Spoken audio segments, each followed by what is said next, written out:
Há 3 dias, 11 navios da Quinta Frota Naval norte-americana fizeram uma provocação, que ainda continua, nas costas da Venezuela, envolvendo 11 navios de guerra. Essa Quinta Frota foi reativada no governo Obama, porque com a crise de 2008, o imperialismo norte-americano precisava ter um controle maior da América Latina, que é o quintal traseiro dos Estados Unidos. Mas essa provocação não foi a única.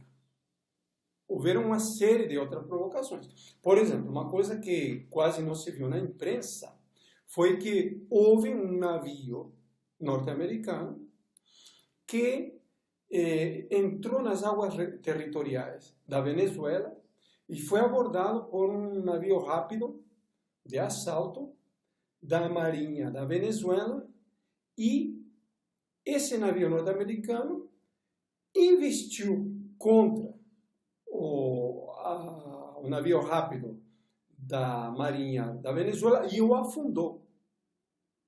E ainda não resgatou os marinhos venezuelanos, contra qualquer tipo de lei internacional. Esse navio ainda se dirigiu a Curaçao, uma ilha que fica localizada ao norte da Venezuela. As autoridades de Curaçao foram inspecioná-lo, principalmente por causa da crise sanitária do coronavírus, e o capitão do navio se negou e ficou por isso. Então, por aí já dá para imaginar o que esse navio estaria fazendo. E isso não foi o único fator. Houve vários outros. Lembrando, por exemplo, que há mais ou menos uma semana, os Estados Unidos puseram preço na cabeça do presidente da Venezuela, Nicolás Maduro, 15 milhões de dólares. E 10 milhões pelo segundo homem do chavismo, do governo Maduro, Diosdado Cabello, que havia sido, na Assembleia Nacional anterior, o presidente da Assembleia Nacional. Há mais coisas, como, por exemplo, nós temos as sanções.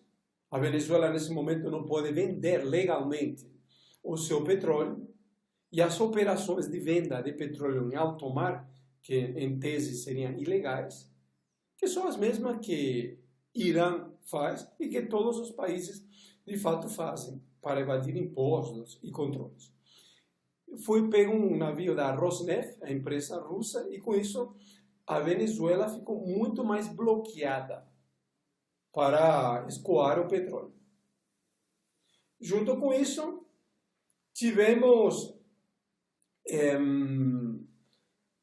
o caso de Cliver Alcalá, que também se falou pouquíssimo na imprensa internacional. Esse Cliver Alcalá, ele é um esquálido, um seguidor do Guaidó, que foi pego na Colômbia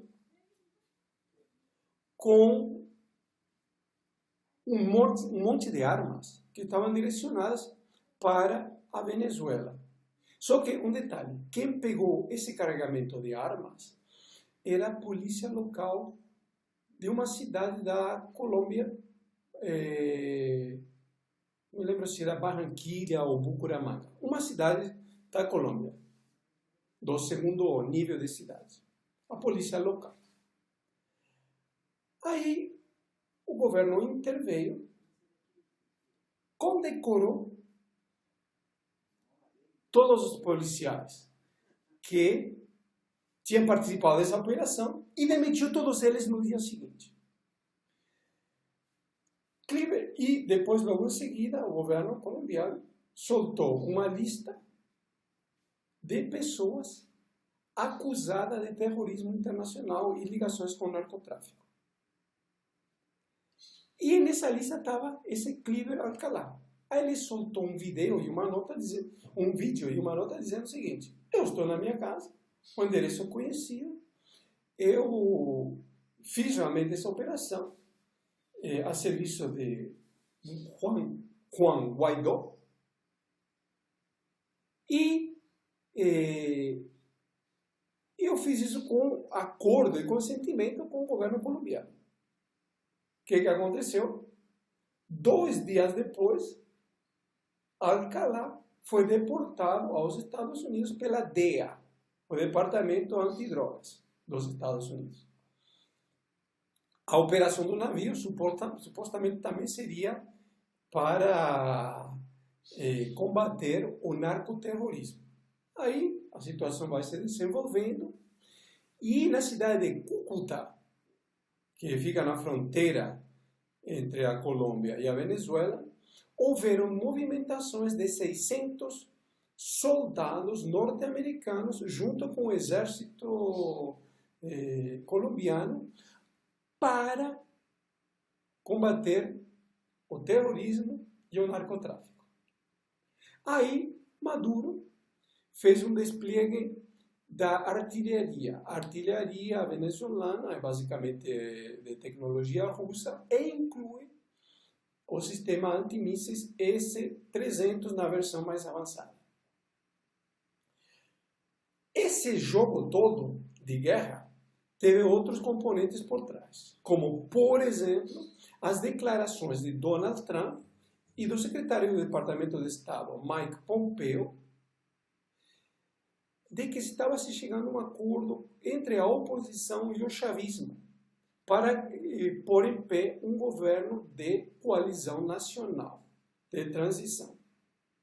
Agora, existe essa tentativa de chegar a esse acordo? Sim, existe.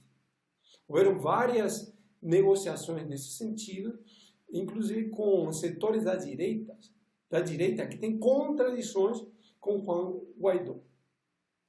Aí precisaríamos até ver o contexto em que o próprio Juan Guaidó, que é um deputado da Assembleia Nacional, em que ele se autoproclamou presidente da Assembleia Nacional. Quando Juan Guaidó, no ano passado, se proclama como presidente da Assembleia Nacional, Maduro, coisa que pouca gente sabe, estava prestes a cair. Havia toda uma movimentação na Venezuela de repúdio total de Maduro, mas já não era mais da direita esquálida, sino dos próprios chavistas, chamando ele de corrupto, de protetor da bolívar-burguesia, etc, etc. E muitos estavam falando que era para ir ao Palácio Miraflores e tirá-lo do governo. Isso aí é informação, em tese, pouco conhecida, embora aqui em Venezuela é hiper conhecida. A esquerda, a direita esquálida, ela sofreu um grande golpe depois das guarimbas do ano 2017 e principalmente 2018. Quando, durante 7 meses, a Venezuela para e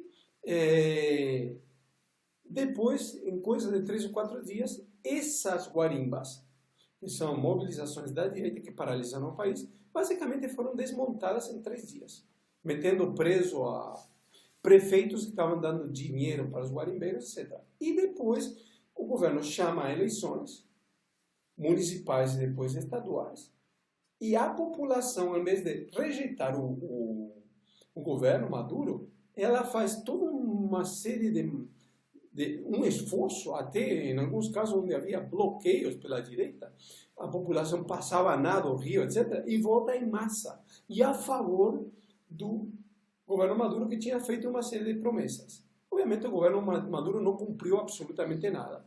A situação de crise que há no país é violenta, e a figura de Chávez é usada cada vez que se arma uma crise. Não esquecer que Chávez, no último período da sua vida, ele tinha dado um giro à esquerda bem considerável. Sem esquecer que o próprio Chávez ele tinha impulsionado uma burguesia nacional também.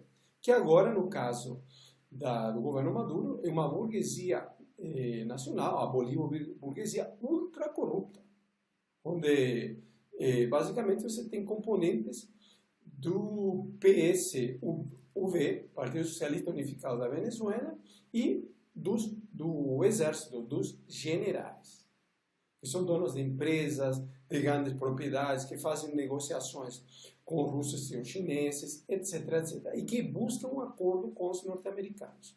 O governo Trump, ele precisa tirar Maduro do governo antes das eleições de outubro. Por quê? Porque é uma promessa de campanha para a base eleitoral fascista de Donald Trump.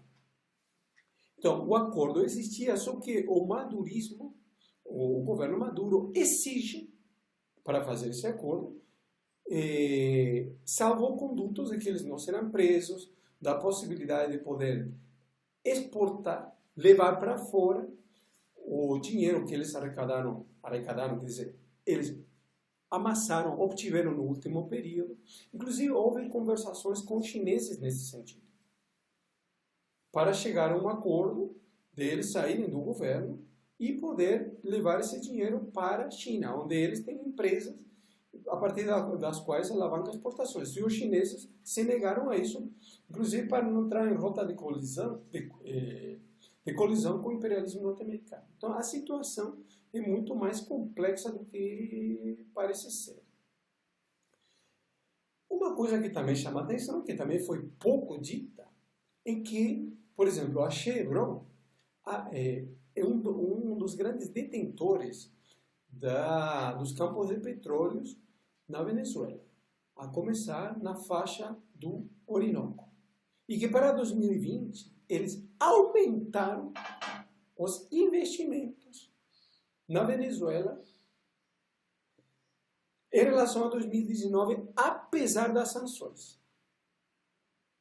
Isso aí é um fator bastante estranho.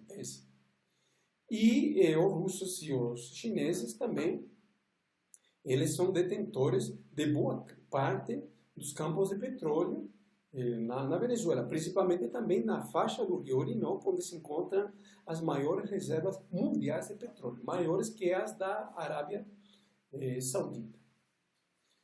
A dívida externa venezuelana, que é quase que secreta, ela é gigantesca.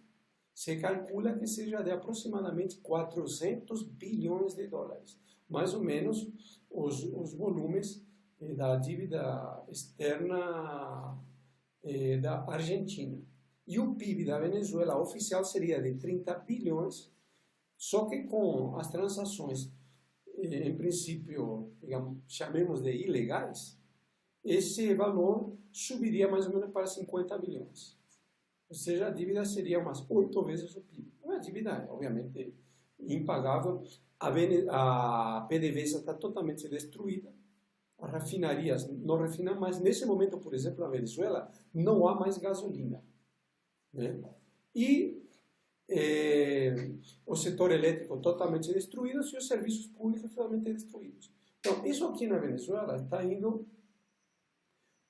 para um acordo entre os chavistas, que seria essa versão chavistas liderados por Maduro, que ele é uma espécie de árbitro entre vários setores do chavismo, a burguesia, os generais e outros setores, só que por detrás eles têm os chineses e os russos, que em uma negociação com os norte-americanos, eles poderiam, em determinado momento, chegar a algum acordo, como, por exemplo, rifar a Venezuela para aliviar as sanções contra os chineses e os russos. Isso pode acontecer. Só vamos ser concretos e objetivos aqui. Obviamente, aqui é um fator também que há vários grupos da esquerda chavistas de que são contra o Maduro. Vários. Só que eles estão divididos e basicamente controlados por uma série de fatores, até repressivos. Vários organismos da repressão do governo são ultra truculentos, como, por exemplo, a Polícia Civil, que na Venezuela se chama CICPC, o FAE, que é uma tropa de choque muito truculenta, o SEBIN, que é a Polícia Política, a Guarda Nacional, que é ultra corrupta, o Exército, que também é ultra corrupto. Então, aqui, para avaliar o chavismo como um todo, não podemos avaliar em bloco, é bom ou é ruim. Não, é uma coisa ultra contraditória e com vários setores. A classe operária se encontra aqui totalmente desmantelada, as empresas não funcionam e a quarentena aqui na Venezuela, que vai até o dia 13 de abril, mas que deverá ser estendida, como está acontecendo em vários países, ela basicamente veio como também uma, não digamos desculpa, como uma espécie de álibi para salvar o governo de uma série de situações muito conflitivas, como, por exemplo, a falta de gasolina. O governo está pagando os salários de todo mundo, só que o salário é de $5 ao mês. E aqui, para viver, você precisa de pelo menos 100. Então, tem o que na Venezuela se chama de bachaqueio, que é toda uma série de jeitinhos para poder sobreviver e chegar ao fim de mês. Bom, isso aqui se coloca também dentro do contexto geral da crise do coronavírus.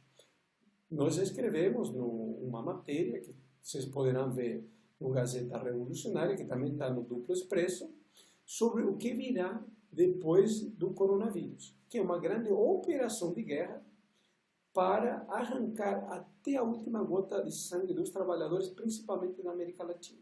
Foi uma operação de guerra, vocês podem ver nessa matéria, passo a passo, como ela se processou a partir do ano 2017, por meio de uma série de manobras, para impor o coronavírus como uma cortina de fumaça, que não é bem uma cortina de fumaça, é uma operação de guerra bacteriológica, porque ela é real, para mais ou menos ocultar o maior repasse de recursos públicos da história para salvar as grandes empresas. Só nos Estados Unidos, até o momento, são $6 trilhões, 5 vezes a mais do que foi repassado num período similar para conter a crise de 2008, só que com uma coisa que chama helicóptero, que tem como objetivo, basicamente, emitir títulos públicos, permitir que com isso a especulação financeira funcione e quando isso mais ou menos começa a engasgar, o próprio Estado recompra. Isso está bem explicado nessa matéria. A gente vai estar fazendo mais explicações sobre essa questão da especulação financeira, a repressão na América Latina, etc. Isso aqui se trata da imposição na ponta das baionetas da terceira onda neoliberal por meio de muita repressão a um melhor estilo Pinochet. Isso que nós devemos esperar para já e para o próximo período. A tarefa nesse momento no Brasil é continuar impulsionando a campanha de parar o Brasil por completo, parar a produção por completo, rumo a uma greve geral dos trabalhadores. Isso aí é um primeiro passo, mas nesse momento, com a esquerda totalmente vendida e a burocracia sindical, da CUT, dos sindicatos e também das organizações sociais, como por exemplo a MST, UNE, MTST, que estão totalmente vendidos também, nós precisamos impulsionar um grande movimento. O Brasil é nosso, porque se as direções estão totalmente compradas, nós vamos esperar o quê? Precisamos salvar os trabalhadores e salvar o Brasil da maior crise da história que nós estamos enfrentando. Para, dessa maneira, nós tomarmos o futuro nas nossas mãos. Isso que deve ser feito nesse momento, e a luta ainda não é só do Brasil, é latino-americana, porque a política do imperialismo é para a Latinoamérica. O que está acontecendo na Venezuela é uma parte, porque o imperialismo precisa tirar o governo Maduro e impor na Venezuela, no Chile, na Argentina, no Brasil e em toda a América Latina um brutal arroxo salarial, levar esses salários a $100, $200 no máximo, inclusive para poder transferir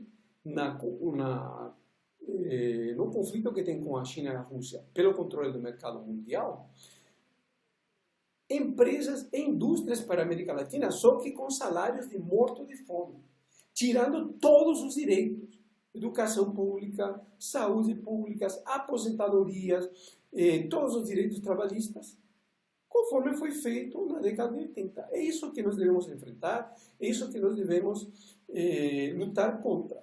A Venezuela é uma peça do problema. O Brasil é outra, o Chile também. Portanto, agora é a hora de lutar numa luta de vida ou morte.